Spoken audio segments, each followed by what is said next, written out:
reports. I'd like to call the city council meeting of October 14th to order, please. Should be a note. Roll call. Alderman Cameron. Here. Alderman Anderson. Here. Alderman Morgan Adams. Here. Alderman Dash. Here. Alderman Dolick. He Please must stand for the pledge. stepped away. Is this his jacket? Oh, it's mine. To the flag of the United States of America and to the republic for which it stands, one nation, under God, indivisible, with liberty and justice for all. No, I just wanted to make sure she knew Alderman Dolick was not in his chair. Right. He's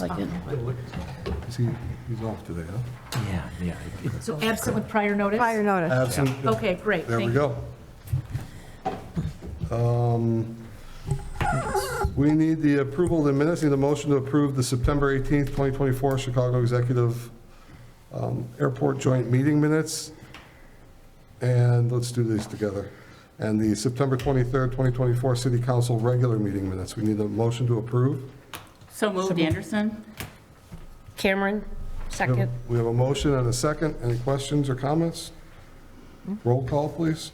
Alderman Dash. Aye. Alderman Morgan Adams. Abstain. Alderman Anderson. Aye. Alderman Cameron. Aye. Motion passes. We have no presentations, no appointments, confirmations, or proclamations. Do we have anybody who submitted a ticket for public comment on agenda matter? I don't have anything. No tickets? No tickets. Anybody here to speak on anything on the agenda? No? Okay. Item 7, consent agenda. I'm going to ask that we, it's not often we have this many resolutions and whatnot to talk about. So I'm going to ask, because I do have some questions on a couple of them, that we pull A through H off of the consent agenda, and we'll just go through them one by one. Is everybody okay with that? Yes. Yes. Okay. So item A, Resolution R2433, a staff memo and resolution approving the adoption of the update to the Cook County Multi-Jurisdictional Hazard Mitigation Plan. Need a motion to approve? So moved, Morgan Adams. Second, Cameron. We have a motion and a second. Are there any questions on this one? Roll call, please. Alderman Cameron. Aye. Alderman Anderson. Aye. Alderman Morgan Adams. Aye. Alderman Dash. Aye. Motion passes. Item B, R24, Resolution R2434, a staff memo and resolution authorizing an agreement with Tesca Associates Incorporated to perform a zoning code update. Need a motion to approve? So moved, Anderson. Second, Morgan Adams. We have a motion and a second. Any questions?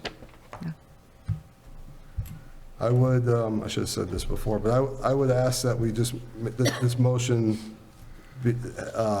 as part of this motion, that the contract be, that we approve this with our city attorneys, yes, subject to city attorney review.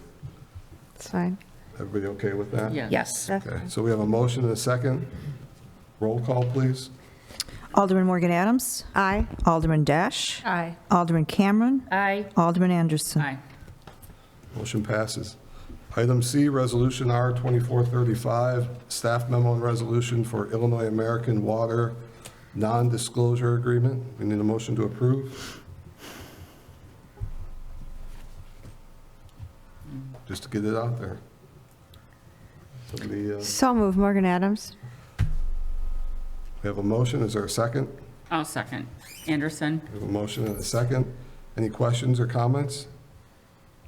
This, maybe we could just have somebody just comment about what this is, because it sounds worse than it is. So maybe Mark, you want to, Mark or Dan? Sure. Absolutely. Illinois American Water provides water and sewer services for many of our residents on the east side of town, which means they have an extensive underground utility system, similar to what we have in the Rob Roy area or Lake Claire, or anywhere else across town where we have sewer and stormwater. In the data we keep in our GIS system, so we can review it for issues, problems, and understand who owns what that's buried in the earth. in our community. Illinois American has done some upgrades in the past, and we need to get that new information into our GIS system so we know where it is for utility locate information and projects that we do. They request to have a non-disclosure agreement, which means that we can't take their maps of their underground utilities and give them away to other engineers and projects that are being designed for town. They still want to be part of that. This agreement gives us the ability to have the access to their information at the touch of our fingers on our GIS so we know where it is. That's all it really is. So this has nothing to do with rates or cost or anything like that? That's correct, sir. This is strictly just what's in the ground and where it is, and giving us the access to it through the database we currently use. We'll be able to update our maps with their information. This has nothing to do with rates or cost or agreements or contracts. It's strictly what's where. Okay. Thank you. So we have a first and a second. Any more questions? Roll call, please. Alderman Anderson. Aye. Alderman Cameron. Aye. Alderman Dash. Aye. Alderman Morgan Adams. Aye. Motion passes. Item D, Resolution R2436, Staff Memo and Resolution providing for City Council authorization for $5 million fund balance commitment for capital improvements as of April 30th, 2024. We need a motion and a second to discuss it. So moved, Anderson. Second, Cameron. We have a motion and a second. Would somebody, Bob, maybe you could just let Yeah, us know, just or public know. go over it, yeah, what's going A on. little overview. Yeah, so the city has, next, in their 25 capital improvement plan, the city's proposed projects totaling about $42 million over the next 5 years, plus an additional $12 million thereafter. In reviewing the results for the year ending 4/30/24, the city's total fund balance is estimated to be about $12 million, which is in compliance with the city's current fund balance policy. With that being said, looking to proposed to put $5 million into the capital improvement plan, which will also keep us in compliance with the city fund balance policy, and also have enough in the unassigned fund balance to handle general fund budget expenditures. So the $5 million will be used for future capital improvements for the city. Will this money be moved now, or is it just being restricted for the purposes of? It'll be restricted for purposes of capital stays in the improvements general fund until it gets moved or spent for future capital improvements. If I could just add to give an example of a type of project that this money funds, we try to be very aggressive in seeking grants, whether it's for sidewalks, stormwater management. We had success with Arlington Countryside. But for example, coming up, which we hope will be shovel-ready next year, we're going through the engineering and permitting processes, the east side stormwater management improvement with a detention area at Willow Trails Park, additional sewer piping and so forth. We obtained $2.4 million of federal money for that with the assistance of Representative Schakowsky's office. But that requires a $900,000 local share. So immediately you think, well, $5 million, we're wealthy. Well, right off the bat, we're drawing down $1 million of that. And then we have other projects in the pipeline. So that's Yeah, so it helps having get grant. applied situation as to how this money works.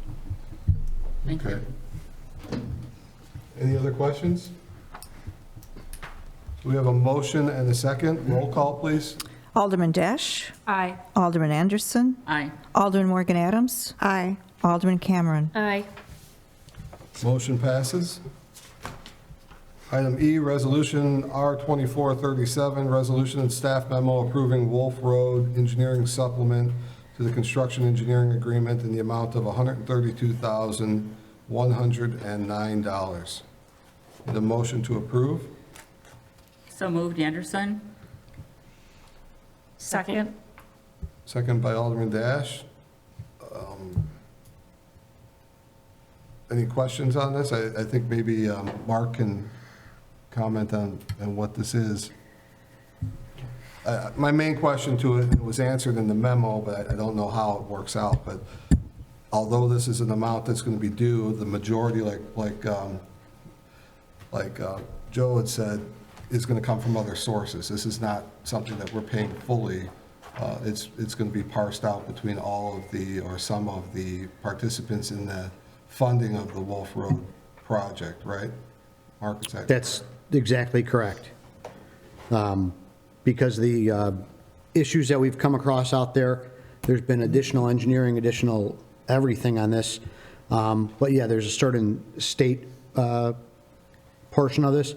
I want to say we're 80/20 on this is the forecasted number.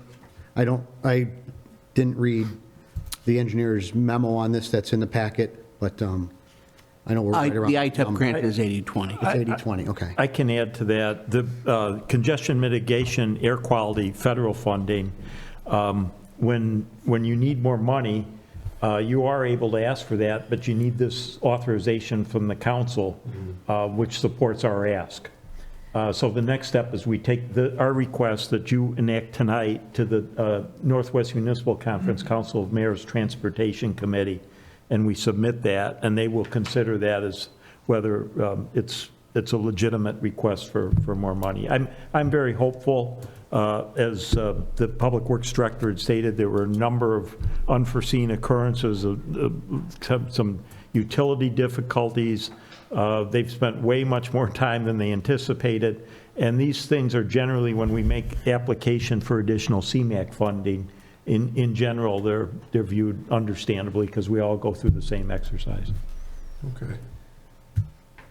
And the good news about CMAQ, Joe, correct me if I'm wrong, that's even more beneficial to the city. That's 90/10, correct?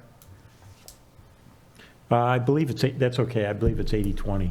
Well, the ITEP is. I thought the CMAQ, Yeah. the RTA was more. RTA access the CMAQ, but it's okay. Okay, so we have a first and a second on this. Roll call, please. Alderman Cameron. Aye. Alderman Morgan Adams. Aye. Alderman Anderson. Aye. Alderman Dash. Aye. Motion passes. Item F, Resolution R2438, a resolution and staff memo authorizing an agreement with Chicagoland Paving Contractors Incorporated for approximately 1,670 square yards of hot mix asphalt patching in the amount of $60,000. Need a motion to approve? So moved, Morgan Adams. Second, Cameron. We have a motion and a second. Any questions on this? I have a question. Mark, maybe you can help. When will some roads be repaved versus patched? Not scheduled. We have a funding gap for road replacement, so that's something we'll talk about in the future, but it's not in our next year or two plan. We're doing this patching, which we've done about every other year. As you've seen, some of our roads deteriorate to a point where they're unsafe. We cold patch them and things like that. But especially as we go into the end of the end of the summer season, we know that some of these sections, we just can't get away with cold patching them to extend the life of that part of the roadway. So we get into the hot patching. We'd love to repave 40, 50, 60% of the roads in town. And eventually we're going to get to that point where we give our residents some opportunity to voice their opinions on it. But at this point, these hot patches is our second best choice. It doesn't solve the problem, but it gets us, it's a patch, as it's called, and it gets us through the next couple seasons in that area. We've seen really good results on them in some places, and unfortunately, there's more areas that need this than we're going to do each year, because there's just a limit on how much we can do with the patching. So, but a road program is in our future. Thank you. Thank you. You're welcome. Okay. And I have a question. Where do we see most of this patching having to be done? I can show you a couple maps I have on my an email, but they're very widespread. In all 5 parts of the town, there's spots that need to be done. We have them on the east, the west, up in Country Gardens area. We find that most of the areas that we're patching are due to garbage truck damage, not because of the drivers, but because you take a vehicle that is that heavy and it always drives on the very edge of our roadways, Yeah. which most do not have a curb-type concrete system to hold the roadway in place. So you put all that weight right on the edge, and the road starts to fail because it gives way towards the shoulder or towards the ditch line area. So most of our single-family residential areas that don't have curb, get most of the damage. And on the east side, we have a couple areas where the road, we've had undermining issues due to storm pipes that have separated, where we've patched them, but now we need to do a hot patch on the road to prevent it from failing, where you just can't fill it in with cold patch. Okay. So you'll see that in different parts of the town. Okay, thank you. You're welcome. Anybody else? We have a first and a second. Roll call, please. Alderman Morgan Adams. Aye. Alderman Dash. Aye. Alderman Cameron. Aye. Alderman Anderson. Aye. Motion passes. Item G, Resolution R2439, a resolution and staff memo authorizing an agreement with Kaplan Paving for removal and replacement of the city pump station driveway in the amount of $15,010. Need a motion to approve? So move, Cameron. Anderson, second. We have a motion and a second. Any questions? Roll call, please. Alderman Anderson. Aye. Alderman Cameron. Aye. Alderman Dash. Aye. Alderman Morgan Adams. Aye. Motion passes. Item H, Resolution R2440, a resolution authorizing the renewal of a towing and related services contract between the City of Prospect Heights and Jeans Village Towing. There is a revised, updated version of the resolution that was at your seat there. The only thing that's changed, I believe, is it's a 3-year instead of a 1-year extension. So we need a motion to approve. So moved, Morgan Adams. Second, Anderson. A motion and a second. Any questions? Roll call, please. Alderman Dash. Aye. Alderman Anderson. Aye. Alderman Morgan Adams. Aye. Alderman Cameron. Aye. Motion is approved. We have no old business. Number 9, new business, is a first reading only. Ordinance O2420, staff memo and ordinance approving Hawthorne Place variation. Need a motion? No motions. This is just for your information right now. The second reading will come up at the second meeting in October, which is 28th? Is that correct? Yes, correct. So the second reading for approval will be on October 28th. So if you have any questions, please direct them to Dan. For your information, Mayor and Council, the applicants are here if you have any questions. The reason it's not a waiver of first reading, it was not a unanimous vote from the PZBA. Anybody have any questions? Okay. I guess I'd say, what were some of the concerns that it was not unanimous vote? The one PZBA member did not fully agree that the hardship was met, that the full standards for the, allow for the variation in side yard. The applicant is, her neighbor to the east has a legal compliant fence that was put on the property line prior to the ordinance changing in 1991, and she wanted to match that fence line. The two neighbors across the street on Hawthorne and Maple were built after and do comply with the 20-foot setback. She did not believe that the hardship request was sufficient enough to meet the standard for a hardship. However, the other 5 members of the PZBA agreed with the hardship statement, and mainly for less of an impact on the neighborhood, because it would be aesthetically out of place if hers was set back at 20 feet and the neighbors along the rest of Hawthorne were at the property line. So they thought it was going to negatively impact the neighborhood, keeping it to the literal interpretation of the zoning code.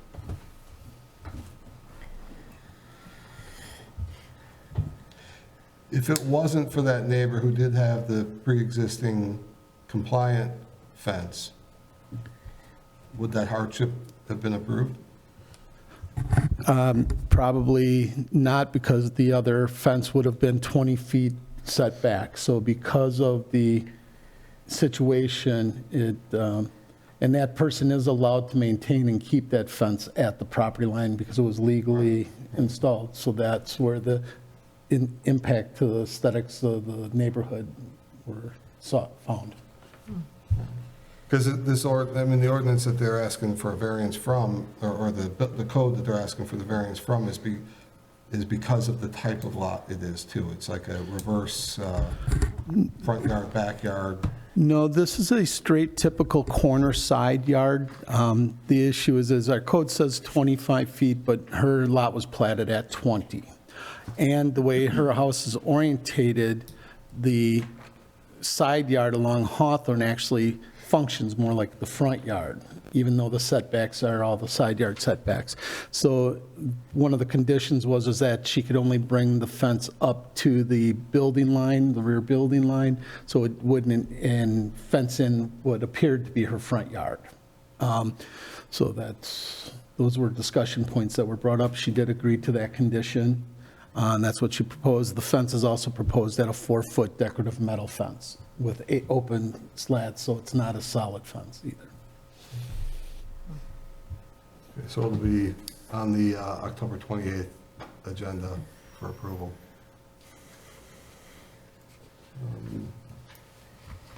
10, staff, elected officials, and commission reports. We'll start with staff to the right. Peter, any? There we go. Can you hear me now? Yes, I actually have something for the viewers out in TV land. You should have received your fall newsletter. We highly recommend that all residents, when you receive this, please read it because there's a lot of valuable information in here. Case in point, Halloween hours for trick-or-treating. Also, the tree lighting and Santa visit coming up, but you also get to hear from your elected officials. Also, we like to put in articles on what's required for our residents, like vehicle stickers, permits, and whatnot. This is just a way for us as the city to get in touch with the residents on a pretty regular basis. Information that's in the newsletter is also disseminated in our weekly e-news, on Facebook, on all of our social media. So please, we put a lot of effort and love into our publications. So if you can look them over and read them, there's some real valuable information in there. Thank you. Thank you. Bob? Yeah, Mayor, I just got some city council members. Update on the city vehicle sticker campaign, trying to recoup those people who forgot to buy their stickers and the letters that we sent out. We sent out, I was saying, about 2,900 letters on the first round, which was an informational letter saying that we have, your plate is registered to the city of Prospect Heights, and we don't have a sticker bought for that vehicle. We got back about 1,200 responses from that, and we sold approximately about 350 more stickers based on those letters. We still have about 1,200 letters that were not responded to. So this week, we're going to be sending out the second notice, which is a citation for not purchasing the city vehicle sticker. We're going to do it in 2 waves. We're going to send out the first 600 for this week, which will have an adjudication date if they want to come and talk to the adjudicator regarding why they didn't buy a sticker or why they should not have to buy a sticker. And that's going to happen on November 20th. It's the 3rd Wednesday of November at 1:30. So they have an opportunity to buy the sticker before the adjudication date or wait to the date and come into court and talk to the judge, and he can make a ruling based on whatever evidence they bring in to show why they should have one or why they shouldn't have one, or should have one, I should say. And then the second one's going to be a second mailing for coming out in November 6th for a December adjudication hearing, which is December 18th. And again, to come in and plead their case of why they shouldn't have a sticker on their vehicle. And then on the second note, there was a memo in the packet regarding the sewer collection process. So a little background on it. Since the city took over in about 2017, they have always sent out on a quarterly basis billings at about $60 a quarter, and it comes out a little postcard. So as we're going through it and managing the receivable part of it, the collection part of it, there's been a notable issue with residents accumulating large balances on their sewer accounts and not paying their sewer bills on time. We have sent out numerous collection efforts to these residents with past due letters, certified mail letters. We've even done some door hangers with the help of Public Works, working with our building department on doing cross-reference with permits. When residents come in to get a permit, we make sure that all their bills are paid up to date before we issue a permit, or we make recommendations that you need to come in and pay any outstanding balances. We also have had legal assistance with our city attorneys to aid in our process of collecting some of these overdue amounts. Some of these methods have yielded some success, but there's still a sufficient amount to collect that are overdue on the balances. Looking at some of the balances, there are residents in our town. Some have bought their city sticker but failed to pay for their sewer, or failed to buy the city sticker and also failed to pay for their sewer bills. They've accumulated a pretty large balance. We're looking at a little over $55,000 worth of unpaid sewer balances. So a recommendation from staff has been we are going to, the next billing cycle, which is tomorrow for the sewer accounts, we're going to pull those that have balances over $300, and we're going to send those out to collections. But the residents are going to receive a notice first, a certified mail stating in there, hey, your balance is at this point, is this much, and you have until the end of the month to reconcile that or come in and talk to us and make a payment or do something to work with the city. If they don't respond by the 31st, and then we're looking at sending these balances to collections. So we'll have our collection agency that the city has contracted with to start collecting on those balances. So that'll be happening this week. We just urge the residents to pay their bills on time. It's $60 a quarter, $240 a year. That's to keep the maintenance up on the sewer system, make sure that your toilets are properly flushing and things get through the system. Mark can probably give you a little more information on the sewer process and the lining of the sewer, but it helps keep the sewer system functioning. And we have some residents that have not, like I said, paid their balances, and they got quite large in there. So hopefully this letter here will help make a decision for them to come in and pay before it goes to the collection process. And I believe the collection process yields they charge a 30% fee on that process. So these with large balances are going to be even larger, because they will also have to pay the fee to the collection agency. So hopefully this will work out. I think it's important to note too that I know some people say, well, why are you charging for this? You should do this as a city. The sewer system itself in Prospect Heights used to be a district, and it wasn't even part of the city of Prospect Heights. The state, in their infinite wisdom, dissolved that district and gave it to us and says, you handle it, with no way to pay for it. So originally, you were getting charged on your tax bill every year from a sanitary district that had nothing to do with the city, to the state saying we had to take care of it, and the only mechanism we have is to charge that fee. So this isn't something we wanted, but it's something that we ended up with, and we don't like it either. So it's important that everybody pitches in, because I'm sure everybody has to use that sewer system that lives in town. I'm sure too, yes. No exceptions. Can't turn it off. And there's an easy automatic payment program with It the is. city, and it works Yes. out really well. Yeah. It is. Yes. Mark, anything? Real brief, I give you guys updates on our Wolf Road Sidewalk project. That's the biggest impact to our community right now. We've had a great last week or two. A lot of the obstacles we've had with utilities have been resolved. There's still a couple other little ones out there that they're working through, but the sidewalk itself is moving along very nicely now. We do expect the sidewalk itself to be 95% completed this year. The only real hangup we have is the crossing at the railroad tracks on Wolf there.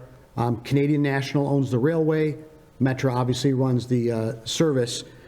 Canadian National's had a little difficulty getting the parts that are needed, which includes new pedestrian gates that will have to be installed there, because where the sidewalk crosses, well, the pedestrians will need their own gate to stop them from crossing during a train. They've had a little bit of a shortage on material. They do expect it in August, September, October, November. So it looks like the first week or two in November, they're truly going to get their material in. They're hoping to get started on it mid-November or so. It is a possibility that the gates do not get installed before winter really kicks in. But we have some good folks at Canadian National who are pushing to get this done before the end of the year, based on material and labor. So if we can't get those in, the majority of the sidewalk will be in place. Restoration will be done, and any additional turf grass or seeding and blanket needs to be done will be restored in the spring. But we'll have a good surface going into the winter time throughout almost the entire section. So we've had a good couple weeks. Pace bus stops are being reinstalled. And for those of you who've been on Piper Lane at Wolf, there's been a Pace bus stop just south of the intersection that's been kind of a line of sight issue forever. Folks trying to pull out onto Wolf. In this project, we were able to work with Pace and one of their vendors to move that Pace bus stop south a little bit, so it eliminates some of the blindness, the line of sight issue we had, which is great with all the new commerce we've had with the Plytech and the Samsung businesses in there. So we're really excited that not only doing this project is going to get a good sidewalk, we actually cured or improved a line of sight issue down there too. So that's all I have today, sir. Thank you. Dan? Thank you, Mayor and Council. I'm happy to announce that Piri Piri Restaurant, the most recent one the board approved earlier this year, passed all their inspections, and they will be opening up for business this week, and they will be planning a grand opening for everybody to come out when they get acclimated. They did an absolutely amazing job over there. It's a first-rate full restaurant, full kitchen, and the food smelled wonderful on my walk through today. So it's a healthy alternative. They have vegetarian. They have a wealth of spices for chicken and other things. You can get it mild, or you can get it burn your eyeballs out if you want. It's all up to your flavors, but it's a nice alternative, a new option here in town for us. So thank you very much. That's all. Thank you. Joe? Yes, a bittersweet point tonight. You all received notice this week of Chief Caponigro's retirement from the city of Prospect Heights, and I just want to thank him. And in a business, I've watched police work all my professional career. All of us know it can be a very difficult job, people dealing with some very challenging situations. And I always thought that that's a job that can rob people of both their humanity and enthusiasm. But Bill was interesting. I watched him work over my time here, and his humanity and enthusiasm grew. And that's a real tribute to you. It's been an absolute pleasure working with you. I'm going to miss you on a personal basis. very few people that can speak as intelligently about old baseball and music as you can, but we wish you well, and we thank you. He's going to be with us for a while, till February, and there'll be more chances to honor Bill, but I didn't want tonight's meeting to go unnoticed. Thank you, sir. Appreciate that. Or try to keep them. Like I told you. Try to keep them. Part-time. Yeah. Part-time each side. I just want our residents to know trick-or-treat hours, if you can keep your children from the 3 to 7 p.m. We will have our wonderful citizen volunteers out and about. Our patrol cars will be out and about. We'll be handing out candy. Come to the station for candy. Come to City Hall till 5 p.m. for candy. You'll probably see a skeleton or two inside our squad cars. Don't be afraid. They might even throw some candy out for you. But we hope that it's a safe day for all the children. We will be out there monitoring, and if the earlier you do it, the better it is for everybody. That's all I have. Thank you. Alderman to my left? Staff or elected, anything? Just a reminder, too, I've noticed, and some others have talked around the community, that political signs cannot go on city property. Just a reminder. Thank you. Anybody? No? Am I right? All good? Okay. Approval of warrants. Will the clerk please read the Yes, thank you. expenditures and wire payments? The total on the expenditures was $493,730.71. We had a wire payment on October 4th. It was the payroll. That amounted to $182,821.25, bringing the total warrant to $677,551.96 for council's approval, please. Need a motion to approve? So moved, Morgan Adams. Motion by Anderson, second Aye. by Adams. Any questions? Roll call, please. Alderman Cameron. Aye. Alderman Anderson. Aye. Alderman Morgan Adams. Aye. Alderman Dash. Aye.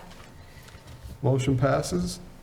Item 12, anybody have a comment on non-agenda matters that's in the crowd tonight? No? Okay. We will have an executive session that is subject to the exemption number 1, personnel related.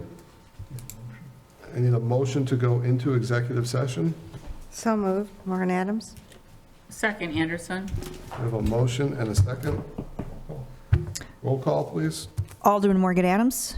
Aye. Alderman Dash. Aye. Alderman Cameron. Aye. Alderman Anderson. Aye.